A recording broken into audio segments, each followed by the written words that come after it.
Of course, when the Senate elected 7 equal heaven, I'm 10 inches above gravity.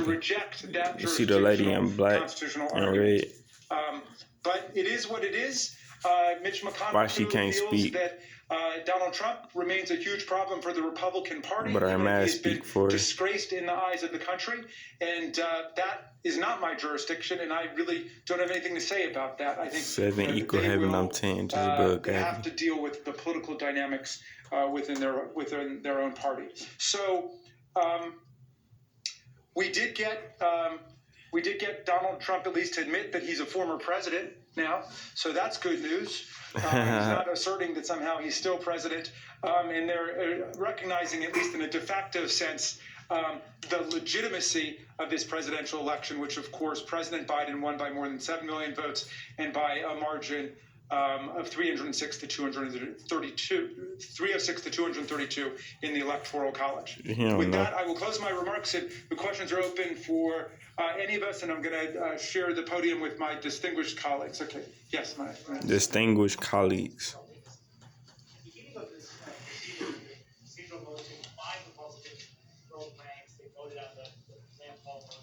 There were 6 on the constitutionality. Today there were 7 programs on impeachment. So what's to say if you didn't push harder on witnesses, try to get someone who could provide shed more light into Donald Trump's thinking, that you couldn't have grown the number of Republican defectors? All right. Somebody else want to take a shot at that? I thought I addressed that, but anybody else want to? Yes, please, Stacey. Listen, we heard from the minority leader, Mitch McConnell, that we have proven the case. She the minority leader. Specifically, the House managers have proven the facts of the case. And before we started yesterday, we knew when we rested with overwhelming evidence as to the facts of this case. These all jurors were also witnesses to the crime. They knew specifically what was happening. And then there was, we found additional information about Herrera Butler, which we, on yesterday evening, we decided that we were going to go after. And we got it. We got that information to further amplify what we had already proven there in court. There is no other additional witnesses that were friendly to us that were not there on the screen. The body cameras of the Capitol Police officers, how much more resonance would that have given to them than the actual seeing the day of the insurrection? Individuals that others of us would have liked to have called, like the president, who we invited, is in fact the defendant and does not have to testify. Other individuals who may have been there with the president were not friendly witnesses to us and would have required subpoenas and months of litigation. They are still litigating McGahn in Impeachment 1 a year later. And so we believe that we have shown that this president is a disgrace to our country. Mitch McConnell himself said that. These senators have decided to hang their hat on jurisdictional grounds which are not based on the evidence, which are not based on the facts, and they will have to be judged for that. We have done our duty to the American people. They haven't done no duty. Why she haven't spoke yet? Well, let me introduce Speaker Pelosi, and I'll come to you next. Thank you. It had not been my intention to come to this press availability. However tempting it would be. Use these words against them, like in the court of law, managers, or whatever. On behalf not only of the House of Representatives, on behalf of the American people, and I have to say personally, on behalf of my grandchildren, who drew great hope and inspiration from each and every one of you. We could not be prouder of your patriotic presentations, the clarity in which you presented, and again, the inspiration that you have been to so many people. So I thank you for that. When I see all of them, it reminds me that when we recruit candidates to run for office, or we see them self-recruiting, we always say, and they'll say, well, I could be the president of my university, or I could be the head of my hospital department, or this or that. And so I have to think why you about can't run for president until you're 35? We don't want anybody without options. That's why we're looking to you to run because you have options. That shouldn't be a reason for you not to run. But what we saw in that Senate today was a cowardly group of Republicans who apparently have no options because they were afraid to defend their job, respect the institution in which they serve. Imagine that it would be vandalized. Imagine in so many that it would bad be ways that I won't even vandalized. go into here, and that they would not respect their institute. That the president of the Senate, Mike Pence, hang Mike Pence, Hang was Mike the Pence chant, was the chant. and they just dismissed that. Why? Because maybe they can't get another job. What is so important about any one of us? What's so important about them? She just said What it. is so important about the political survival of any one of us that is more important than our Constitution that we take an oath to protect? and Flip the defend? Constitution upside Why down. I came over was because I listened to Mitch McConnell. Mitch McConnell, who when this distinguished group of House managers were gathered on January 15th to deliver the articles of impeachment, we're told it could not be received because Mitch McConnell had shut down the Senate and was going to keep it shut down until the inauguration. So for him to get up there and make this indictment against the president and then say, but I can't vote for it because it's after the fact. The fact that he established that it could not be delivered before the inauguration. Now, when you think about January 6th, between January 6th and January 20th, you're only talking about just under 2 weeks, a day under 2 weeks. A day under 2 weeks. So, What that mean? the big lies of stop the steal, the big lie that you talked about, stop the steal, was the momentum for getting these people there on the 6th. They honestly believe, for whatever reason, maybe too much social media, whatever. Watch Social Media, that movie. Why they were thinking that that was stuttering. true, that the election was not legitimate, whatever the reason the president told. So that's the 6th. A week later, we impeach in the House. Thank you to those of you who participated right away. Jamie Raskin, Ted Lieu, and David Cicilline. What's his name? David Cicilline. They had it all written up and ready to go. Bipartisanly passed the House, and then 2 days later, ready with the case to take to the Senate. Oh, we can't receive it. Not a question. And then by the law, supposed to receive it, and the next day start the trial. So for Mitch McConnell, who created the situation where it could not have been heard before the 20th, or even begun before the 20th in the Senate, to say all the things he said, oh my gosh, about Donald Trump and how horrible he was and is, and then say, but the time that the House chose to bring it over. No, we didn't choose. You chose not to receive it. So I think that's You really chose important. not to receive and it. Again, it doesn't matter, as Jamie and others have told us. You can have the case after the person is out of office. So it's an elementary discussion. Elementary The discussion. Senate ruled in that way and honoring a precedent on this. So it didn't matter, except it was not the reason that he voted the way he did. It was the excuse that he used. And She got so two that's why fingers. I think it's important, because that was a very important speech.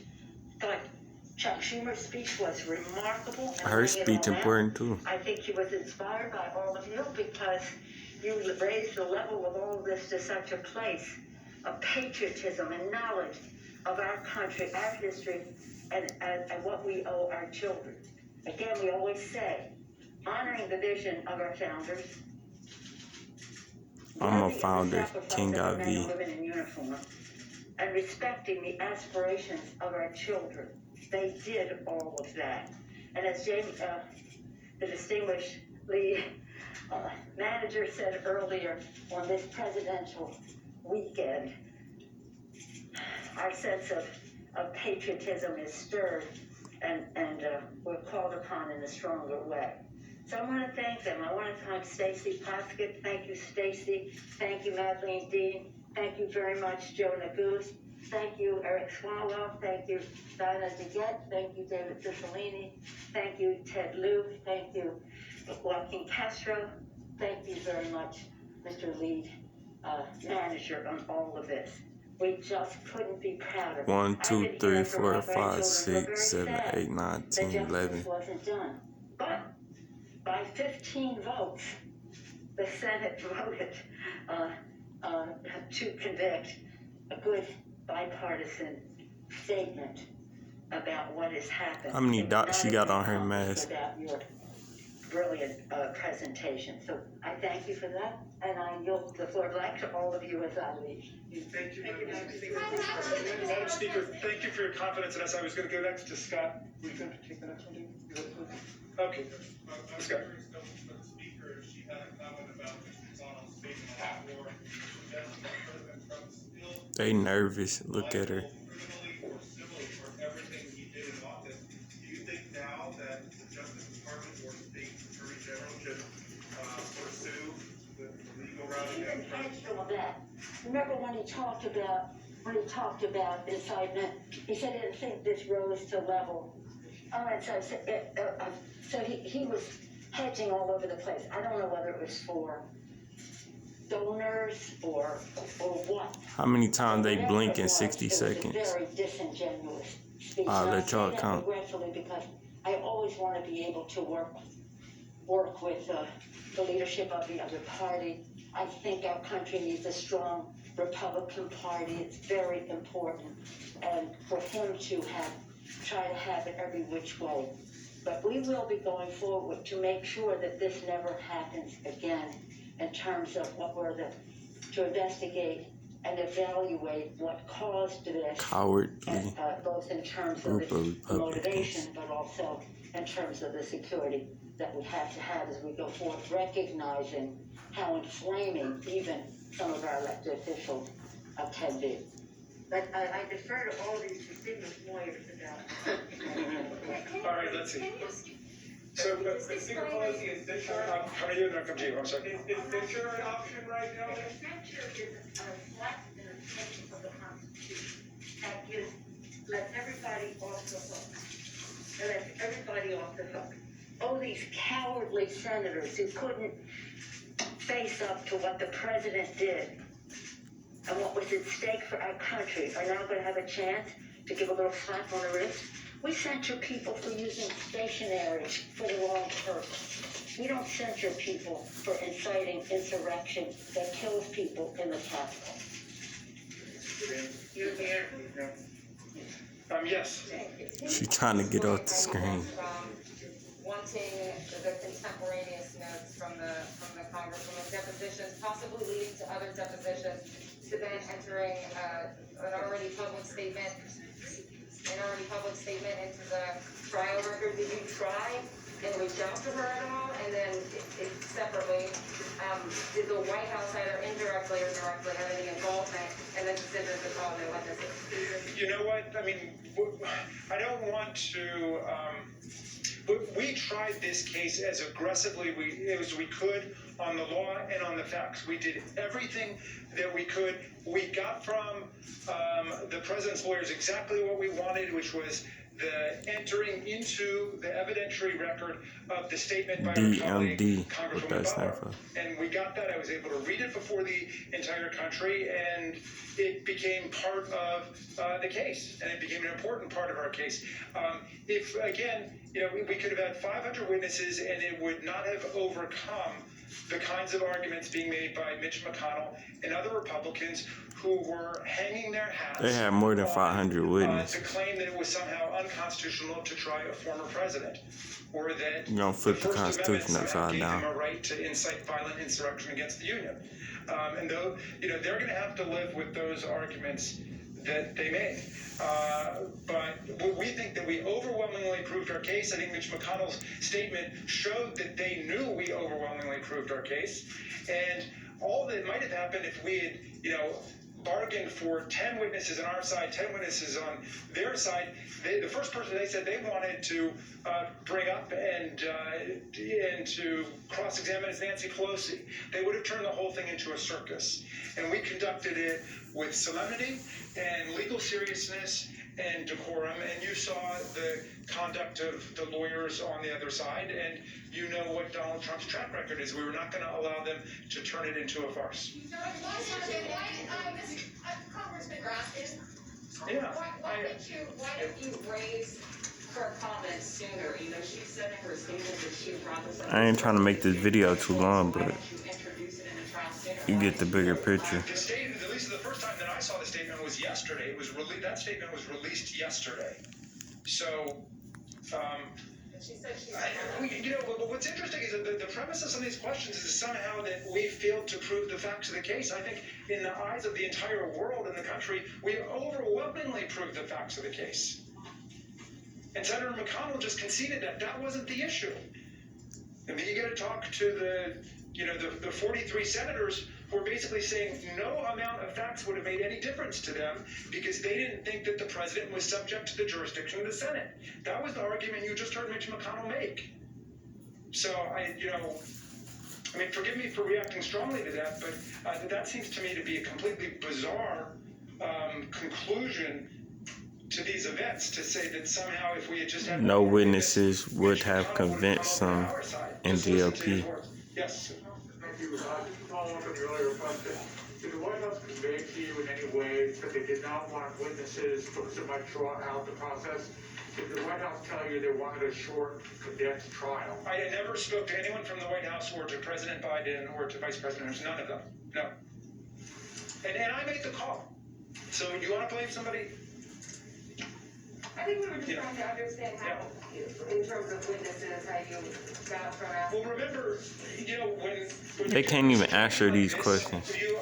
If we had needed any witnesses to make our case, then we would have gone all the way and insisted on witnesses in a 6-week trial or an 8-week trial or whatever. We didn't. We overwhelmingly proved our case. Senator McConnell, the leader of the Republicans in the Senate, just conceded that. Right? All of them are saying, well, you want on the facts. You're saying something. It was two things that we had to do, right?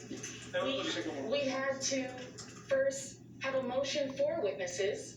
Motion for witnesses. When we were supposed to do it, which was after the prosecution and the defense made their case. We made a motion to allow for witnesses, and then after that, we requested one witness. DVI, what that stand for? The former president, said he was going to bring 100 witnesses. We got the essence of what we wanted, which was the statement of Congresswoman Jamie Herrera Butler. The defense got nothing. And I think that what you're doing is making a lot out of and dismissing the incredible evidence of havoc, mayhem, and what this president had done over a period of months to bring destruction to our democracy by talking about democracy done exist. This is what was going to happen. One thing I would just add to it is remember there's a reason that the request for witnesses comes at the conclusion of the case. Because we had an opportunity to see the former president's counsel and decide whether we needed to provide additional witnesses. Don't forget, our case was filled with dozens of witnesses who were presented by way of video and statements and recordings. And DRI, what that stand for? This new information, and we got the best of both worlds. We got that testimony in the record before the jury without any risk associated with it. And that's important to remember. This is a congresswoman who repeats a telephone call between Kevin McCarthy and the former president of the United States, in which Kevin McCarthy is pleading for help, saying, help us, we're under attack. The president first tries to blame another group, Antifa, and he says, no, Mr. President, these are your supporters, and we're in danger here. And he says, well, Kevin, maybe they care more about the election than you do. That came before the Senate jury through the statement that Mr. Raskin read. So we got the evidence in of the witness that we wanted to present, and that was a victory for us. The defendant, President Donald John Trump, was let off on a technicality. And that's essentially what you heard Mitch McConnell say, that they let him off on what they perceived at least to be a procedural issue, which was because of the constitutionality of the matter. What do DTX stand for? DTX. Doctrinal interpretation, both on the liberal side and the conservative side, strongly disagrees with that assessment, but they let him off on a technicality. And you also heard Mitch McConnell go up there and say, essentially, that we overwhelmingly proved our case. That substantively, they ain't proved nothing. Donald Trump innocent of inciting an insurrection. And it has been, I know for all of us, an honor to work and a solemn. I ain't trying to make this video too long, but I try to give you the most information in the last 30 seconds. Even though we didn't get 67 votes, this has been the most bipartisan vote for impeachment and conviction ever. And we know that we spoke the truth on the Senate floor. And the American people, by and large, have agreed with us. And one final remark on all of this. This episode from January 6th on has been very taxing on the American people. Taxing. Ushered in a new era, thanks to Donald Trump. Of new era, Detroit. And so, most of all, my reaction to the decision of a majority of Republican senators not to convict Donald Trump, despite the overwhelming evidence, is not only sadness, but also apprehension for the nation. Because as I said during my remarks, the defense counsel's main argument is that there's nothing wrong with what Donald Trump did, and he could do it all over again. And as a nation, we just have to hope that that isn't the case. Hope. I think that we're going to close it up. I just want to remind everybody that this was the most bipartisan impeachment in the history of the United States. It was the largest vote in the U.S. Senate ever to convict a president who's been impeached. And it was the most bipartisan conviction vote in the Senate that we've ever seen in a case of a presidential impeachment. But there's one other number to look out for. That's 7 million. To what's being said now after the trial, there are 57 senators. 57 senators on the facts and the law. Now, add to that the number of senators who say they believe that Donald Trump was factually guilty, but that the Senate didn't have jurisdiction or there was some other constitutional issue. But just take the ones who say, we don't think that we could convict him because of this January exception. He was able to get away with it at the end of his term. If 10 or 15 or 20 of them say that, that means you've got a supermajority.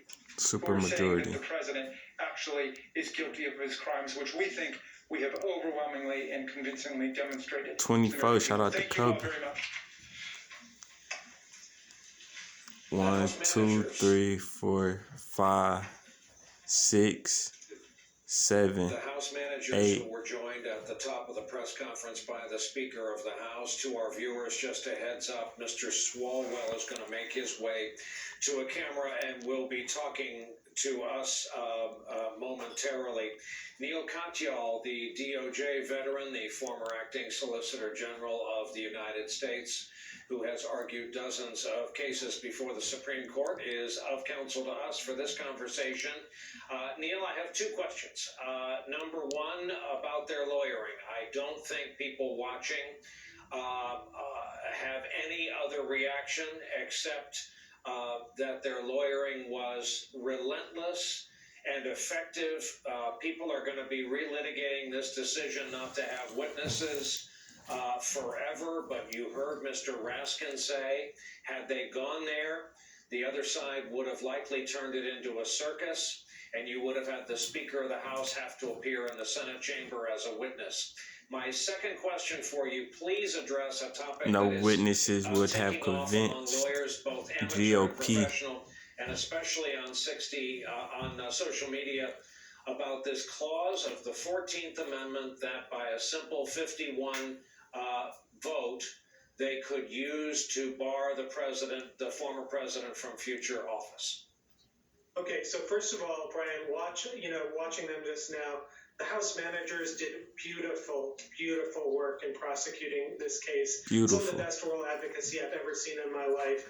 That press conference, I think they sounded a little defensive, which is natural because everyone's beating them up on this or that. But nobody should take anything away from this performance. It was a performance for the ages. And yes, there was a tragic vote in which the Senate read the impeachment clause out of the Constitution, at least for January, and not for like some minor thing, but the allegations here were an insurrection of the Capitol, and not just like on any day of the Capitol. It's not like they were voting on National Chocolate Day or something, but National Chocolate Day. The most sacred duty they have, which is counting the votes and the peaceful transfer of power. So, I think it is a tragic day, despite the amazing performance by those lawyers. There are two bright spots, however. One is what you just heard Jamie Raskin say, the most bipartisan impeachment vote in U.S. history.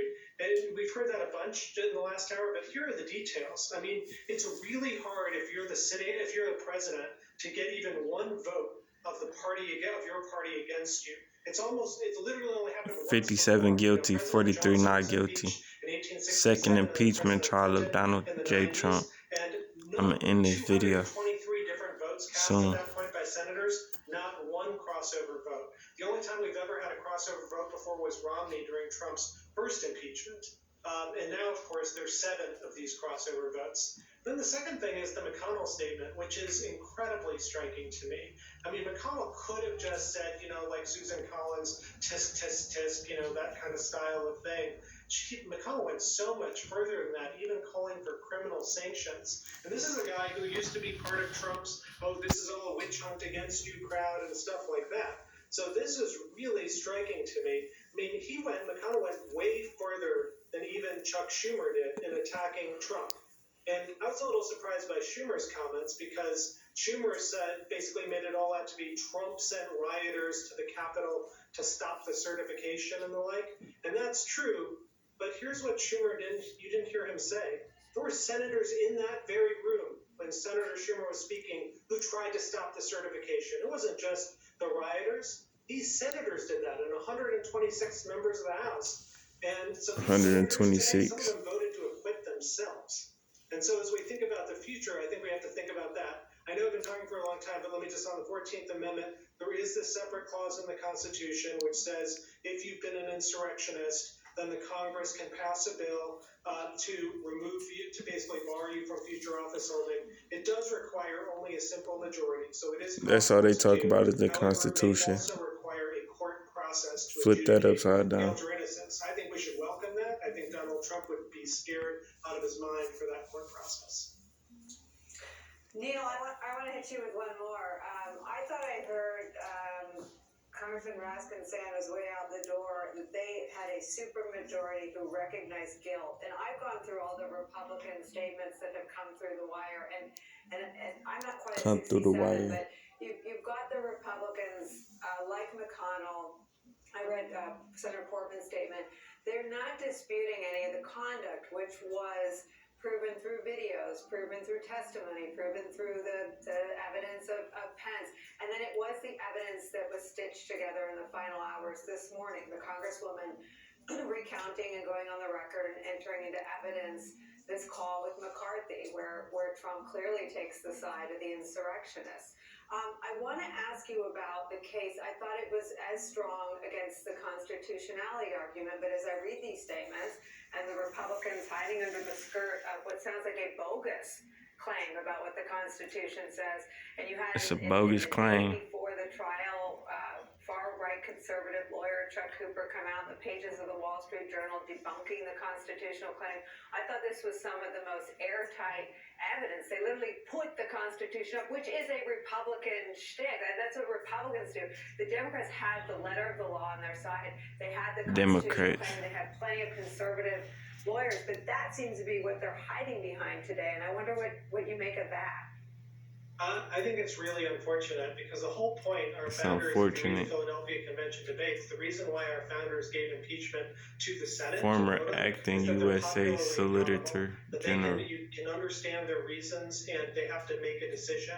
And here, people like McConnell just Who is he basically to use say this as a anything? dodge, as you say, to get out from under the skirts and so on. And, I'm you know, King that's V just signing a out. horrible way to run a government. The bright side of that, however, is that there is, you know, if not a supermajority, pretty darn close to that, saying that Trump actually did it. And that could be relevant to set up Brian's point before about the 14th Amendment. I think nobody really wants to go through this whole thing again, but in a world in which you have a supermajority in the No Senate witnesses saying, would have this guy convinced did it, GOP. it's very simple for them to pass a bill that just says, court, now you decide, you adjudicate this, and then you're not tying up the Senate business or anything like that. I just want to expand our conversation by one more. The gentleman usually on the air at this hour, late in the afternoon, early evening, what's his name? Saturday, and that's the Reverend Al Sharpton. And get your take Al on Sharpton. not only what we've just witnessed, a congressman, a member of House management saying what we were all thinking. In effect, former president got off on a technicality. He should be applauded for speaking English to the American people. But Reverend, what you've witnessed for the past several days? Well, I think it is something that is a blatant injustice to the American people, particularly the voters. The outrage is that the victims sat there and acted as though they were not the victims. To see people, some who literally were running from danger, if not their lives, sit there and acquit the person that incited it.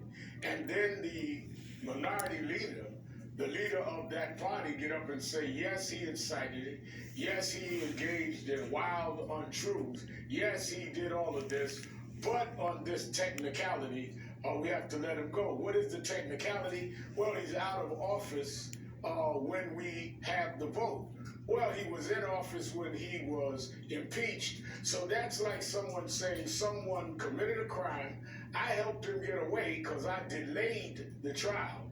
And now I'm going to come back and say we can't really have the trial because he's out of the jurisdiction. Well, you, McConnell, helped get him out of the jurisdiction. If they had not moved the calendar, then you would not have had that technicality. What I think they moved the calendar was the opening fundraising address for the midterm elections. He was speaking to donors to come home to get ready for his elections in the midterm, saying what he thought they wanted to hear, because his actions was he was the accomplice to the technicality that he used to acquit Donald Trump. Rev, stay with us, Brian. I want to bring into our conversation one more. We're joined now by House Impeachment Manager Eric Swalwell. Congressman, you're the first impeachment manager that we've spoken to since the acquittal of Donald Trump. And I wonder if you can speak to this sense that Donald Trump once again has proven himself to be above the law, that this evidence that was not in dispute, not from the 7 Republicans who voted to convict, not from Mitch McConnell, who did on a technicality. How do you speak to that I think, despair that a lot of people feel that the case, as airtight as it was with the facts not in question, still didn't result in a consequence for Donald Trump? Well, Nicole, I quoted Churchill in the trial, and I'll quote him again. Churchill. This is not the end of accountability for Donald Trump. It's not even the beginning of the end. Maybe this trial is the end of the beginning, but he's going to face the end of the beginning. Certainly civilly, certainly as we're seeing in Georgia and New York criminally, and